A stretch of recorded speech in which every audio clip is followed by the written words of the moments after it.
ആരായാലും ആരെങ്കിലും വേദനിപ്പിക്കാൻ പറ്റും. പക്ഷേ വേണമെന്ന് മനസ്സിൽ പ്ലാൻ ചെയ്ത് വേദനിപ്പിക്കുന്നതല്ല.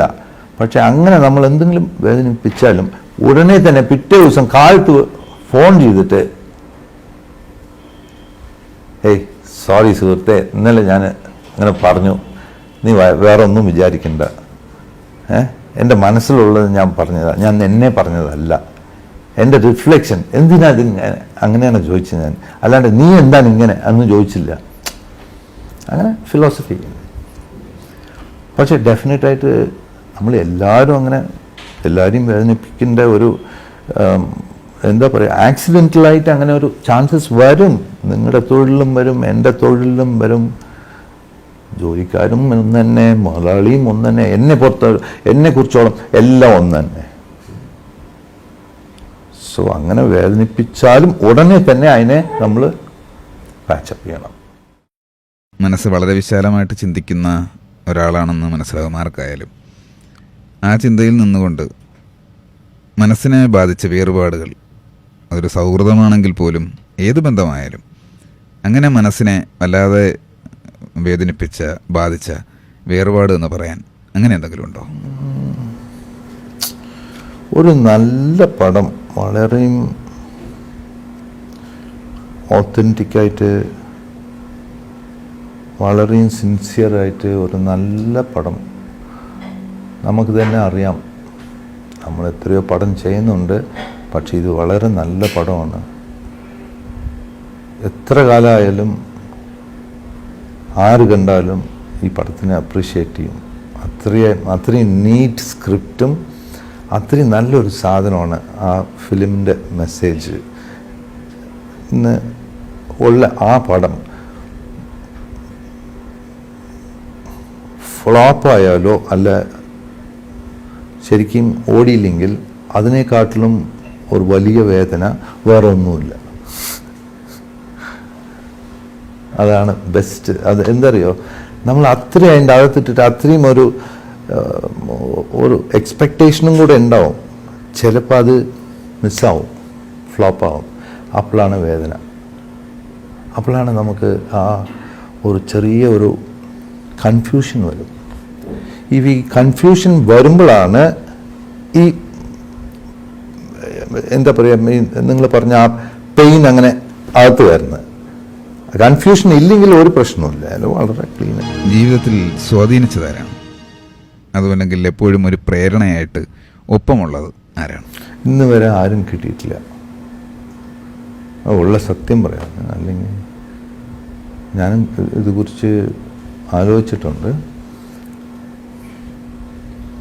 അങ്ങനെ ഒരു സാധനമുണ്ട്, നിങ്ങൾ പറയുന്ന ഒരു സാധനമുണ്ട്. Actually life is not just living, there is something more to it.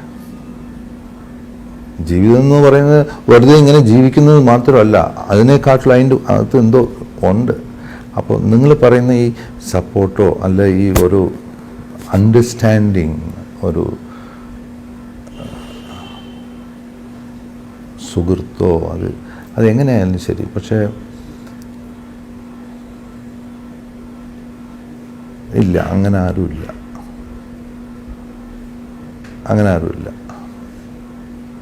ഉണ്ടെങ്കിൽ പിന്നെ അത്